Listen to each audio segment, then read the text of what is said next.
చేత పట్టుకొనుము, వానిని దేవునికి గొప్ప స్తోత్రం, జనముగా హల్లెలూయా. చేసేదనని. అమ్మా నువ్వు ఏడవద్దు, మీ ఇద్దరి మొర దేవుడు విన్నాడు.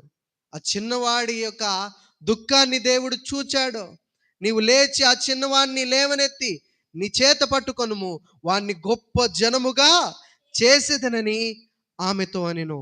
మరియు దేవుడు ఆమె కన్నులు తెరచినందున ఆమె నీళ్ళ ఊట చూచి వెళ్ళి ఆ తిత్తిని నీళ్లతో నింపి చిన్నవానికి త్రాగనిచ్చెను. మనము ఆత్మీయార్థముతో మనం చూస్తా ఉంటే హాగరు ఏడ్చినప్పుడల్లా ఒక నీటి బుగ్గ కనిపిస్తా ఉంటది, అవునా కాదండి?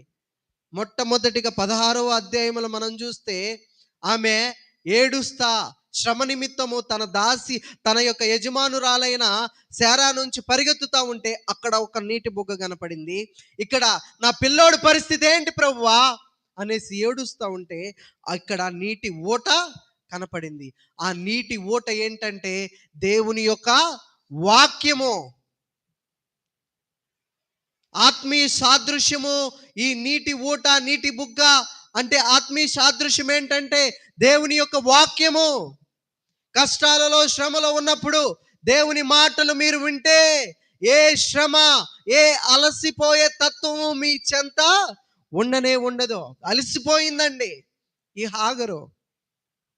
అలసిపోయి ఉన్న హాగరు బ్రతుకు దేవుడు చూచాడా లేదా అండి? చూచాడు. ఈరోజు ప్రియులారా, అలసిపోయిన మన బ్రతుకులు అది ఎలాంటి అలసిపోయే తత్వమైనా కానివ్వండి, మానసికంగా అలసిపోయినా కానివ్వండి, శారీరకంగా అలసిపోయినా దేవుడు మన అలసటని చూస్తాడు. అందుకని వాక్యం ఉంటుంది, సొమ్మసిల్లిన వానిని బలపరుస్తాడంట ఆయన. ఎవరైతే అలసిపోయి సొమ్మసిల్లిపోతారో శ్రమలను బట్టి, వేదనలను బట్టి, అప్పులను బట్టి, బిడ్డలను బట్టి ఎవరైతే అలసిపోయి సొమ్మసిల్లిపోతారో దేవుని వాక్యము వాళ్ళని బలపరుస్తుంది. దేవుని మాట వారిని బలపరుస్తుంది, గొప్పగా వారికి ఆశీర్వాదాన్ని దయచేస్తాడు. దేవుని యొక్క మాటలు వారి హృదయాలలో వారు స్వీకరించి వాక్యానుసారమైన ప్రవర్తన కనబరిస్తే దేవుడు ఆశీర్వదిస్తాడు.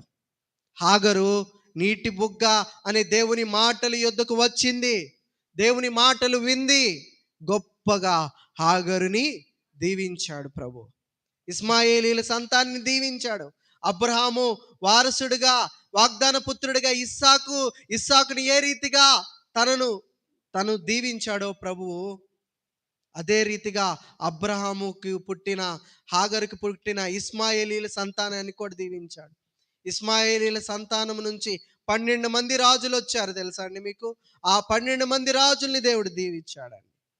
ప్రియులారా, మనం చూస్తూ ఉంటే మన ముందున్న మహమ్మదీయులే ఈ యొక్క ఇస్మాయేలీల సంతానం.